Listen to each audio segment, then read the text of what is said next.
یوسف علیہ السلام اللہ کے ایک پیغمبر تھے۔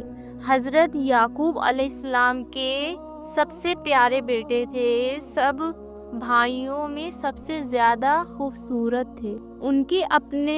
ان سے جلتے تھے، ان کے بھائیوں نے انہیں کنویں میں پھینک دیا، اور یعقوب علیہ السلام سے ان کے بھائیوں نے جھوٹ بول دیا کہ انہیں بھیڑیے کھا گئے۔ اور دیکھیں اللہ نے کیسے حضرت یوسف علیہ السلام کی حفاظت کی۔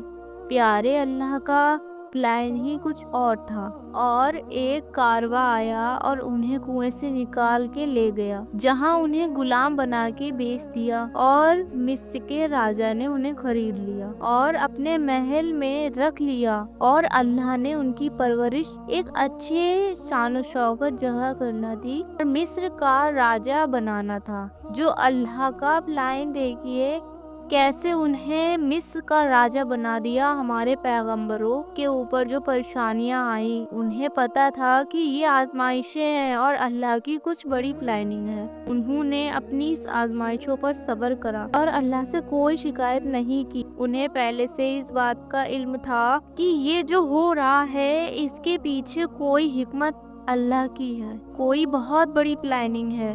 اور دیکھیں کس طرح یعقوب علیہ السلام کو آزمایا پیارے اللہ نے۔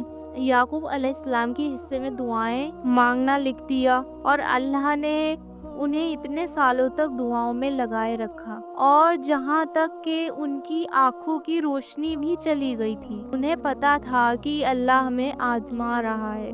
اللہ پر اسٹرانگ بلیف تھا، اور اللہ پر جس کو بھروسہ ہو تو بس اللہ بھی وعدہ پورا کرتا ہے۔ وہ اپنے بندے کو کبھی تنہا نہیں چھوڑتا۔ اور جب ان کی دعائیں قبول ہوئی تو ایسے ہوئی کہ ان کو یوسف علیہ السلام ملے تو وہ جب مصر کے راجا بن چکے تھے، اور ان کی آنکھوں کی روشنی بھی پیارے اللہ نے لوٹا دی، اور بلکہ اس سے دگنا نوازا۔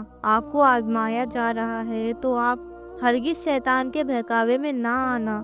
اللہ انہیں ہی آزماتا ہے جنہیں وہ سکھانا چاہتا ہے۔ دعاؤں سے بھی معجزے ہوتے ہیں، صبر سے درجات بھی بلند ہوتے ہیں، نہ کہ عزت گرتی ہے۔ یاد رکھو عزت اور ذلت اللہ کے ہاتھ میں ہے۔ یہ تو تمہیں اس لیے سفر کروا رہا ہے کیونکہ اللہ نے تمہیں بہت کچھ سکھانا ہے، بہت کچھ دکھانا ہے، بہت کچھ سمجھانا ہے، دعاؤں پر بھروسہ کرنا سکھانا ہے، اس کو اپنی پہچان کروانی ہے۔ یقین مانو اگر آپ کو جتنا آزمایا جائے گا اتنا ہی آپ نکھرو گے، اللہ کی پہچان ہوگی، اور وہ ہر کسی کو اس سفر کے لیے نہیں چنتا ہے، اور جنہیں چن لیتا ہے وہ اس بندے کو اپنے خاص بندوں میں شامل کر لیتا ہے۔